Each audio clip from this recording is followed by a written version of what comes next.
What's up, Pixel Enemy? Obviously, it's Captain Obvious. I got some Drop Zone gameplay for you guys here today on Lockdown and Modern Warfare 3. And what I'm going to talk about in this commentary is how I play Drop Zone effectively and how I feel that you guys can play Drop Zone very well. Now, Drop Zone is one of those game types where it's a lot of team effort and it's a lot of individual play. Now, the reason I say that is because there are basically two roles that me and my friends use while playing Drop Zone. And that is the Slayer and the Objective player. You want to have one or two guys constantly running around keeping the enemy off the objective, since there is only one objective in this game and is the hot spot for every single person in the game, and it's where all the focus is. You want to have more than half of your team going for this objective to make sure you get the most points possible. You also want to have one or two people running around the map killing the enemies and keeping them away from the objective.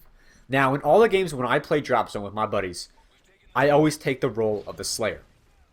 I am probably the most effective killer out of our play group because I know how to work the maps, I know the routes, I know how to shoot my gun, I know all of that a lot better than some of the people in this game. So when I can run around and slay as effectively as I do, I take on the role of being the Slayer and keeping the enemies off. My job is basically being a nuisance. You want to make the team focus on me and get them raging at the Slayer, so that way they stay away from the objective and you can maximize the points possible. Now, you get 20 points each second you have somebody in the Drop Zone.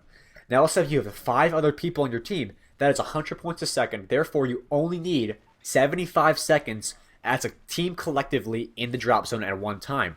So, you would have as many teammates in your Drop Zone as possible, and the other person, which is me in this gameplay, running around keeping the enemy off the Drop Zone. You can see how well my teammates can flock to this location and how much I'm running around away from the objective where I know they're going to possibly be spawning and get the enemy team in their back. That is how you have to play this game effectively. You have to keep the enemy away from the objective like you may play in a different objective game, such as Domination. You see right there, I came out this tunnel because I knew they were spawning over there, and I got one of them, and I saw one of my other teammates coming around, and we got them. You also have to learn the location the Drop Zone may be in. You want to make sure that the Drop Zone goes to the place you're predicting it to be. If you can study where the locations where the Drop Zone will spawn next, you can get the drop on the enemy and make sure you're getting points before they even have time to react based upon when this Drop Zone appears on the map. There are only 6 or 7 places around the map where the Drop Zone will go in a game. Now, these are randomized. It will not go in the same order every time, but the same Drop Zone will not occur in the same rotation cycle. So keep note of that. So the Drop Zone will only go to one location during the rotation period, so you have to use the process of elimination to cut down the location that the Drop Zone would spawn at next. So you can make sure you maximize your points in getting in that Drop Zone. Make sure the enemy team does not have time to get over there, and you can maximize the amount of points you get without confrontation. Now, if you want to choose a good gun for playing Drop Zone, I recommend a shotgun or an SMG, because Drop Zone is one of those close quarters games. It can make a larger map seem very close quarters because everyone's going for the same location, and you won't have too many lines of sight involved in attacking the Drop Zone. If you are the team who is on the offensive trying to take the Drop Zone from the enemy team, you may want to switch to a longer range gun, pick the enemy off from longer range to make sure you do not get in the danger zone that is the Drop Zone.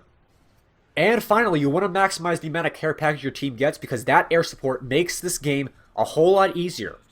So get to the Drop Zone, maximize your points, and play it fast and play it well with the Slayer running around. So I hope you guys enjoyed this video and you use my tips to your advantage. Remember to check out my channel. The link will be down in the description.